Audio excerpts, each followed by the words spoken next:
Are you up for the challenge? Let's create monochromatic cards, and I'm going to share 2 different ways that you can do it.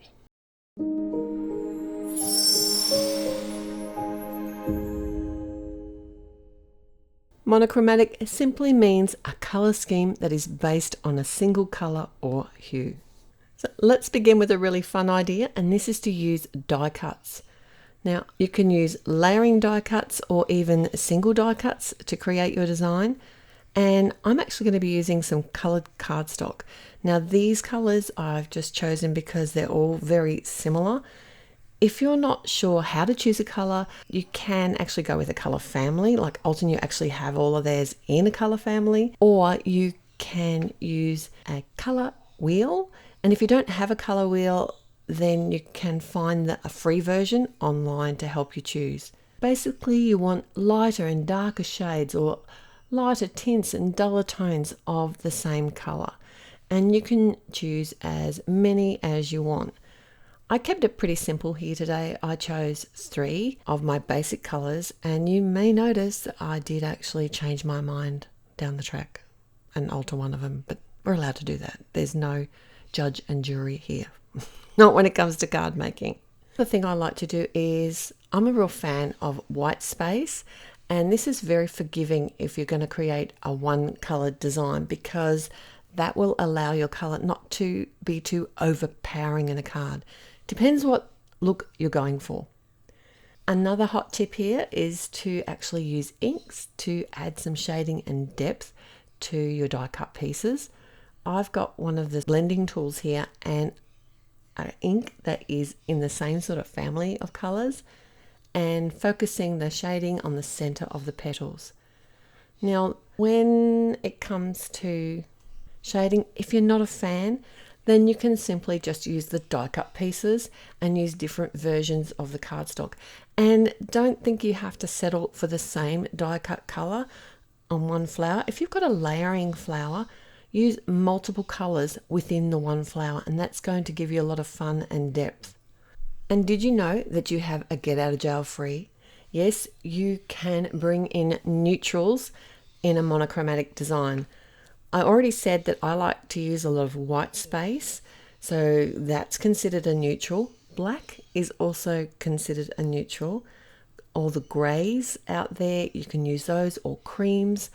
And we're going to talk a little bit about adding a little bit of shimmer shine and metallic, because they may also be considered a neutral as well. When it comes to the leaves, I always feel a bit weird about adding greenery that's not green, because I often try to keep it literal. I find it really hard to create something that isn't its proper color.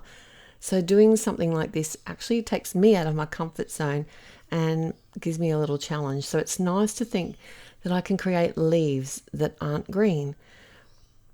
I didn't particularly want to have the same colored leaf in the cardstock, so I found this pastel glitter cardstock, and this color here I thought went perfectly with the hues of the color choice that I'd made in today's monochromatic design. You could also, and I did consider using like a white glitter, which is a neutral, in the background like this, or even just a plain white cardstock would have looked lovely just to add the leaves in with those. And like I said, I did change up the center color for the flowers. I just felt there wasn't enough punch with the previous color I'd chosen. You could always change up the color by painting over the top, or adding marker over the top to do that. I went ahead and did some more die cutting. And of course, I'll link all of the colors that I've used today and the products. They'll be in the description below, and there'll be even more details if you go through the link and head to the blog. I recently created a couple of cards where I used ink blending as a focus for a monochromatic design, and these were blue.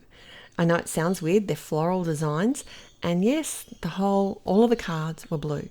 So make sure you go ahead and check them out through the link below. My second idea today is to use silhouette stamping. Now this can be used a lot of different ways. I decided to actually stamp the silhouette in my monochromatic color scheme. So I did it in ombre style. Because this is a larger stamp, I was really happy to have a stamp positioning tool. It does make it much easier, especially if you want to do some ombre stamping, because it allows you to keep repeatedly stamping the image in exactly the same spot and adding different shades of the same color. I only used 2 different shades here, but I think that worked really well. I was struggling with this card, even though it's a really simple design. For some reason, I just couldn't pull it together. And I ended up making a couple of cards here, but this is the one I thought coordinated better with my original card. But it doesn't actually have to be the color stamped on the silhouette. Another way that you could do it would be to ink blend a monochromatic background. It could either be all one color, or it could be an ombre style in a few different shades of the same color family, and then stamp the silhouette in either a really dark shade in the same family, or in black or in neutral. Remember, they're your get out of jail free colors. Don't forget them. They are your friends when it comes to monochromatic card designs. Another silhouette style that I really enjoy is to do a bouquet style stamp, where if you've got a large bouquet and then you've got a stamp positioning tool, do the ombre style of stamping on the outline of the bouquet. I'm not talking about coloring it in at all. Just create a simple image in multiple colors of the same family. I've done this before with one of the press plates. There's a beautiful floral press plate, and if I remember, I'll try and link that one below as well. Now, I did want to show you here that I did a negative space sentiment, and to line up the die cut from the center, I created a false background, added some tape around that, and then lined up the front panel with that so that the image followed through to the background. You don't need to do this step if you didn't want to have that remaining image in the background. I just thought it was fun. I used the same metallic get out of jail free card cardstock. This one was the brushed rose, which is, I thought, similar tones to the colors that I used on my cards, but you could easily add a bold black die cut for the sentiment, or even a regular gold metallic cardstock would have looked great as well. And I also came in with a butterfly, and this is a very clean and simple card design that I think would make a great gift card set too.